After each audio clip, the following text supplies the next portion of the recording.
60 speaker అయితే వచ్చే ఎన్నికల్లో ఓటమి గ్యారంటీ అన్నది తెలంగాణలో నడుస్తోన్న సెంటిమెంట్. మరి అలాంటి టైంలో అసెంబ్లీ స్పీకర్ అయ్యేదెవరు? ఎవరు ఈ సెంటిమెంట్ ను కాదని ముందుకొస్తారు? సీఎం ఎవరికి ఛాన్స్ ఇస్తారు అన్నది చర్చనీయాంశంగా మారింది. ఈ సమయంలో అనేక పేర్లు వినిపించినా చివరకు పోచారం శ్రీనివాస్ రెడ్డి పేరు దాదాపు ఖాయమైంది.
టీఆర్ఎస్ వైసీపీ బీజేపీలపై నిప్పులు చెరిగారు AP CM Chandrababu Naidu. AP సర్కార్ ఇస్తున్న పింఛన్ చూసి అక్కసు పట్టలేక టీఆర్ఎస్ బీజేపీ వైసీపీలు కుట్రలు పన్నుతున్నారని ఆరోపించారు. అసూయపరులంతా ఏకమయ్యారన్న చంద్రబాబు అంతా ఒకే చోట చేరారన్నారు. గద్దల మాదిరిగా రాష్ట్రంపై వాలుతున్నారని, కులాల మధ్య చిచ్చు పెడుతున్నారని విమర్శించారు. మతాల మధ్య ఉద్రిక్తతలు రెచ్చగొడుతున్నారన్నారు చంద్రబాబు. ఈ అంశానికి సంబంధించిన మరింత సమాచారాన్ని మా ప్రతినిధి పిఎంఆర్ చంద్రశేఖర్ అందిస్తారు. Chandrasekhar, over to you. Mounika, ఇవాళ నిన్న ఫెడరల్ ఫ్రంట్ లో భాగంగా మిగతా ఎవరైతే నేతలను కలుస్తున్నారో దాంట్లో భాగంగానే కేటీఆర్ టీఆర్ఎస్ పార్టీకి సంబంధించిన వర్కింగ్ ప్రెసిడెంట్ కేటీఆర్ జగన్మోహన్ రెడ్డితో కలవడం, ఆ తర్వాత రెండు పార్టీలు కూడా ఫెడరల్ ఫ్రంట్ భాగస్వామ్యంలో భాగంగా ముందుకు వెళ్తామనే దిశగా అడుగులు వేయటం, ఆ తరహా ప్రకటనలు చేయటం అనేది తర్వాత నిన్న తెలుగుదేశం పార్టీకి సంబంధించిన నేతలు పెద్ద ఎత్తున స్పందించిన పరిస్థితి కనిపిస్తుంది. అయితే ఇప్పటి వరకు టీడీపీ అధినేత చంద్రబాబు నాయుడు ఈ వ్యవహారం మీద స్పందించలేదు. అయితే ఇవాళ అధికారికంగా పార్టీకి సంబంధించిన నేతలతో జరుగుతున్న టెలికాన్ఫరెన్స్ లో భాగంగా అయితే చంద్రబాబు నాయుడు ఈ అంశం మీద స్పందించారు.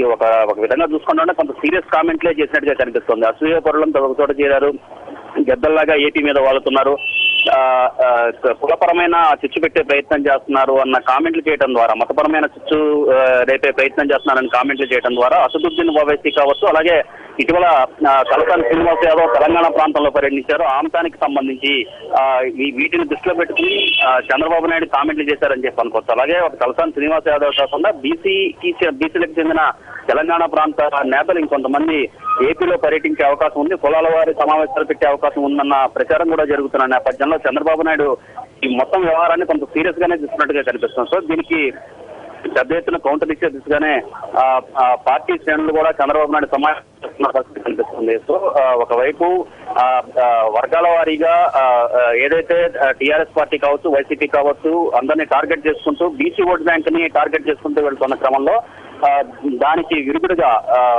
అనుబంధ విభాగాలను కూడా బలోపేతం చేసే దిశగా టీడీపీ అధినాయకత్వం వ్యవహరిస్తున్నట్టుగా కనిపిస్తుంది. సో దాంట్లో భాగంగానే నిన్న అనుబంధ సంఘాలు 10 అనుబంధ సంఘాలకు సంబంధించిన అధ్యక్షులను కూడా ప్రకటించడం జరిగింది. సో ఓవరాల్ గా చూసుకుంటా ఉంటే నిన్న జరిగిన పరిణామాలు ఒక విధంగా ఏపీ రాజకీయాల్లో పెద్ద ఎత్తున చర్చకు దారితీశాయని చెప్పుకోవచ్చు. దీనికి అనుగుణంగానే టీడీపీ అధినాయకత్వం కూడా పార్టీ శ్రేణులను, పార్టీకి సంబంధించిన నేతలను సిద్ధం చేస్తున్న పరిస్థితి కనిపిస్తుంది. దాంట్లో భాగంగానే చంద్రబాబు నాయుడు వారికి జరిపిన టెలికాన్ఫరెన్స్ లో కొంత సీరియస్ కామెంట్ చేశారని చెప్పి మనం భావించవచ్చు.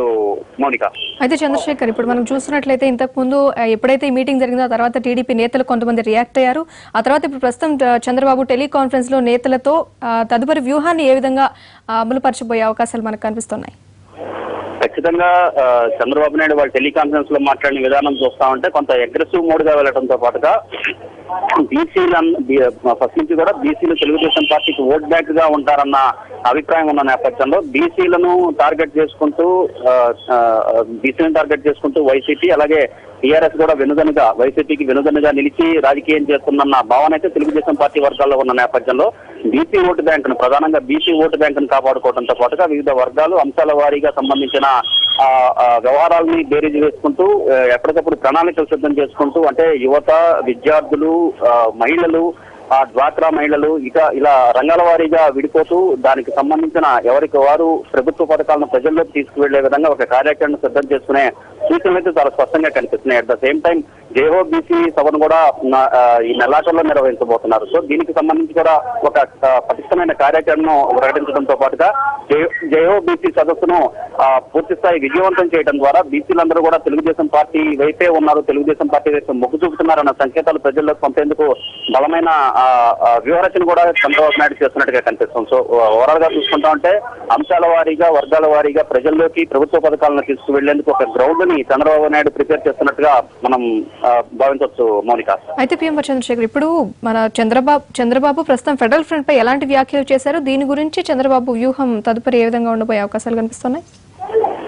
అంటే దీనికి సంబంధించిన వ్యూహం విషయానికి వస్తే ఒక రకమైన కొన్ని అంశాలను ప్రధానంగా చంద్రబాబు నాయుడు వాళ్ళు టెలికాన్ఫరెన్స్ లో ప్రస్తావించారు. అంటే కులపరమైన వ్యవహారాలు, మతపరమైన వ్యవహారాలను మధ్య చిచ్చు పెట్టే దిశగా వైసీపీ, టీఆర్ఎస్, బీజేపీ నేతలు వ్యవహరిస్తున్నారన్న అంశంతో పాటుగా ఏపీకి సంబంధించిన ఏపీ రాష్ట్ర ప్రయోజనాలకు సంబంధించిన కొన్ని ప్రధానమైన ఇష్యూస్ ను కూడా చంద్రబాబు నాయుడు లేవనెత్తిన పరిస్థితి కనిపిస్తోంది. ఒకవైపు చూసుకుంటా అంటే ఏపీకి సంబంధించి ప్రత్యేక హోదా విషయంలో గతంలో కేసీఆర్ అడ్డుపడే ప్రయత్నం చేశారు. పోలవరానికి సంబంధించి కవిత పిటిషన్లు వేసిందన్న విషయాన్ని కూడా నిన్న మంత్రి దేవినేని ఉమ ప్రకటించారు. సో దీంతో పాటుగా చూసుకుంటా ఉంటే షెడ్యూల్ 9-10 ఆస్తులకు సంబంధించిన విభజన కూడా పూర్తి స్థాయిలో జరగకుండా స్వయంగా కేసీఆర్ అడ్డుపడుతున్నారు. దీనికి సంబంధించి ఉన్నత విద్యా మండలికి సంబంధించి సుప్రీంకోర్టు తీర్పు ఉన్నప్పటికీ కూడా దాన్ని కూడా అమలు చేయకుండా కేసీఆర్ అడ్డంకులు సృష్టిస్తున్నారన్న వ్యవహారాన్ని తెర మీదకు తీసుకురావడం ద్వారా ఏపీకి అన్యాయం చేసే వాళ్ళతో కలిసి జగన్మోహన్ రెడ్డి వెళ్తున్నాడన్న